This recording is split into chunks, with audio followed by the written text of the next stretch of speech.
एक दिन की बात है। आरोही सुबह पार्क में टहलते हुए जा रही थी।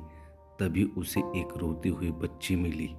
आरोही ने उससे रोने का कारण पूछा तो लड़की ने बताया कि वह जिस गुड़िया से खेल रही थी वह इसी पार्क में कहीं खो गई है।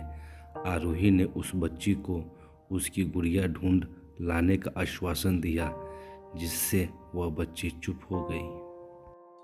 आरोही ने गुड़िया ढूंढने के लिए समय मांगी और फिर दूसरे दिन गुड़िया लाने का वादा करके वहाँ से चली गई।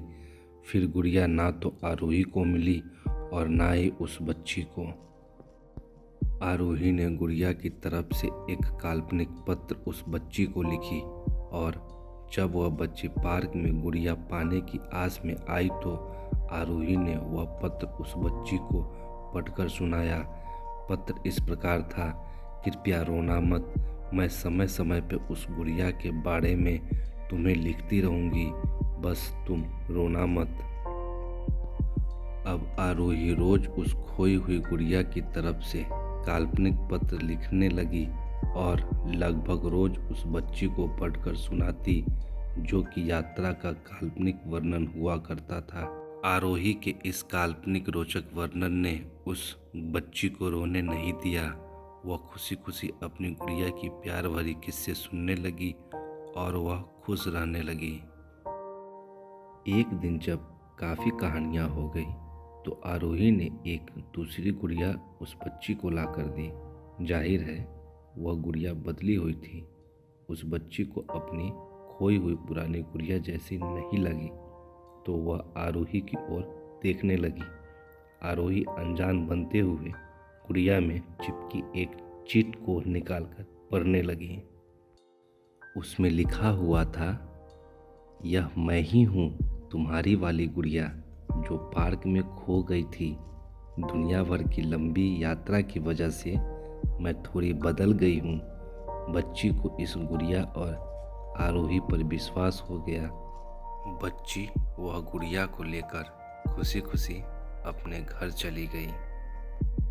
बरसों बाद जब वह बच्ची बड़ी हो गई तो एक दिन वह अपनी अलमारी में कुछ ढूंढ रही थी तो उसका ध्यान उसी गुड़िया पर गया जो आरोही ने उसे दी थी।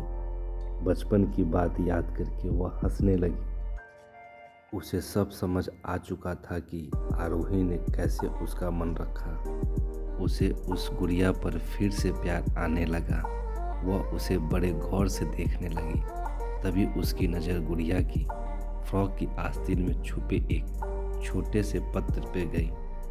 उसने बड़ी व्याकुलता से वह पत्र निकाला और पढ़ने लगी। पत्र में यह लिखा हुआ था, हर वह चीज़ जिससे तुम प्यार करती हो कभी न कभी तुमसे खो जाएगी और जो तुम्हारे पास होगी वही तुम्हारे लिए सच्चे रूप में बनी होगी।